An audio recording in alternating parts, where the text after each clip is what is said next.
Hey, what's up, guys and gals? Happy New Year.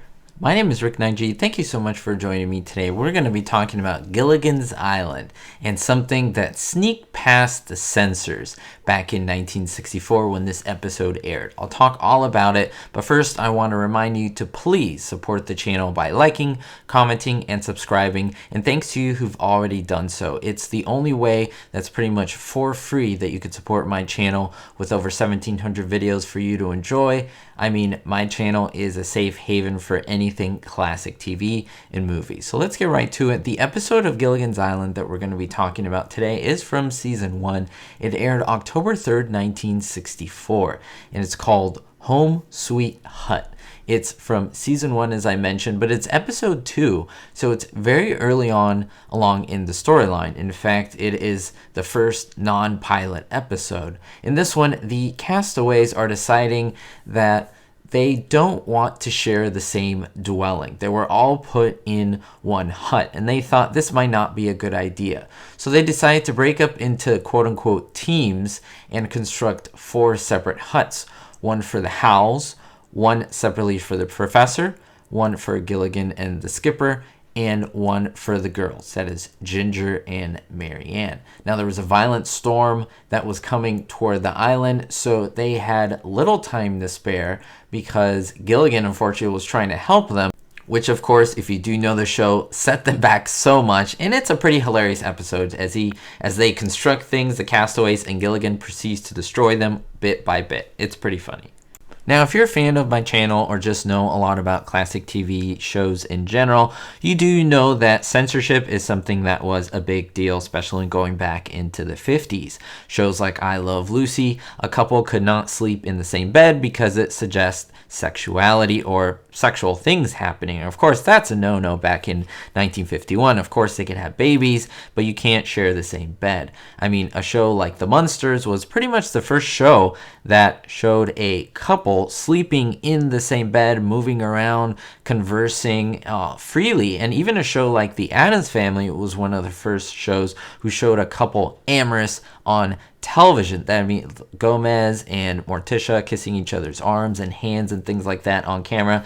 That was pretty risque and scandalous at the time. But no one talks about this in 1964, this episode of Gilligan's Island, in which something actually slipped past the censors. The censorship people did not notice this. It went through the episode, and it surprises me. I mean, I guess they are looking out at that time. They were looking out for these things, and things are inevitable to slip by, but this is one of them. Now, did you catch it? It's pretty subtle, but I'll let you know about it. It's in this episode. The castaways are having a disagreement about building different huts and what they should do, and they are not happy with each other. We see the girls come out. You see Dawn Wells as Mary Ann Summers, and she's wearing kind of a long shirt that covers her up. She doesn't seem to be wearing any shorts or anything. She probably is, but you can't see them.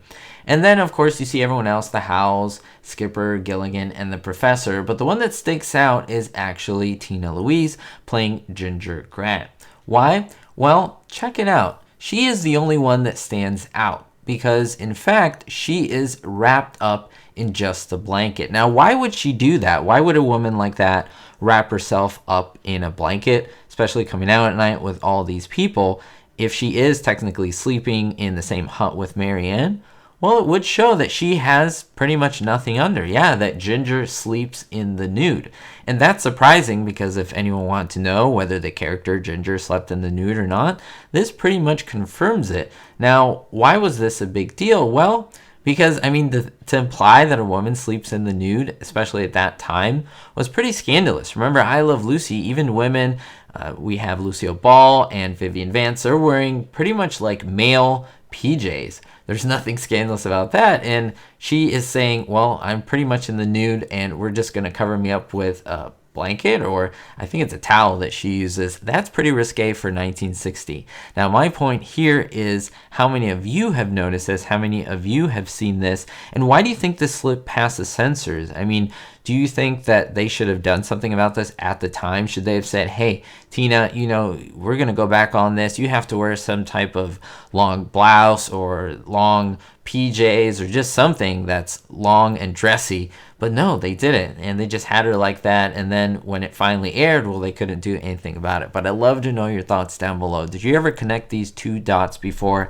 These are the things I do on this channel. I try to always talk about the behind-the-scenes trivia information on classic TV shows and movies. So I hope you like this. I hope you enjoy this video. Now you know a fact about Ginger that you didn't know before. We'll see you all very, very soon. Thanks so much for the support, and don't forget, everyone, be hopeful.